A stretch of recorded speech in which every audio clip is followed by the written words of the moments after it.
Virginia Colonel Governor Alexander Spotswood. He had enough of Blackbeard's reign over the waters of the North American coast.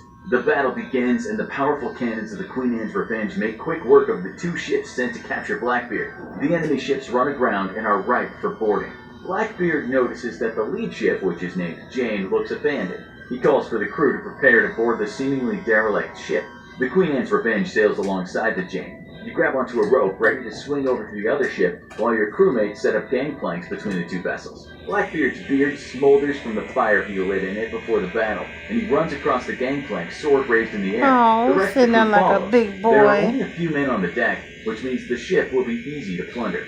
Suddenly, a flood of British soldiers ascends from the stairs below the deck in a surprise attack. You fight alongside your fearless captain, but there are too many enemies, and you become overwhelmed. You watch as Blackbeard ferociously fights off wave after wave of soldiers, but then the unthinkable happens. Blackbeard is overrun by his enemy. He sustains 20 cuts from enemy swords and is shot 5 times. His body falls to the deck. His beard is still smoking. Blood trickles from his wounds. After the battle, the crew of the Queen Anne's Revenge are rounded up. You're forced to watch as Blackbeard is decapitated. His head is hung on the front of the enemy British ship, and his body is tossed overboard to Davy Jones's locker.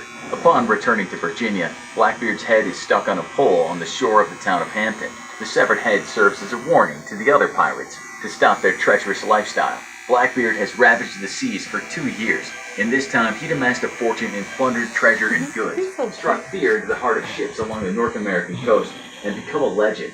Soon after his death, rumors started circulating that when Blackbeard was decapitated, his spirit remained in his body. One account stated that after his head was tied to the bowsprit and body thrown in the ocean, Blackbeard's body did several laps around the Jane before finally sinking to the depths of the Black Ocean. Perhaps the spirit of Blackbeard still haunts the North Carolina coast where he was killed.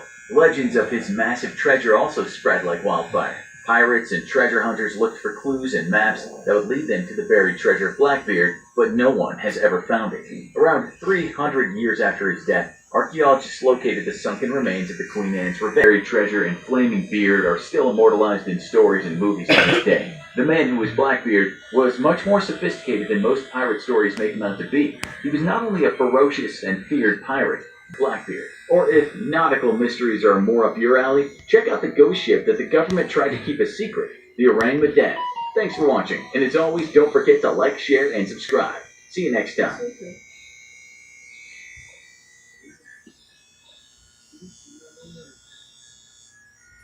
The date was April 13th, 1933, and the not-so-notorious yet Bonnie and Clyde and 3 more of the Barrow gang were having a raucous old time at their garage apartment hideout in the neighborhood of Joplin, Missouri. At this time, the gang consisted of Clyde Barrow, his partner in crime and devoted lover Bonnie Parker, Clyde's older brother Buck Barrow, and his wife Blanche Barrow. The last of the gang was a childhood friend of the Barrows, one W.D. Jones. No one knows if he had a girlfriend or wife, or just was a sad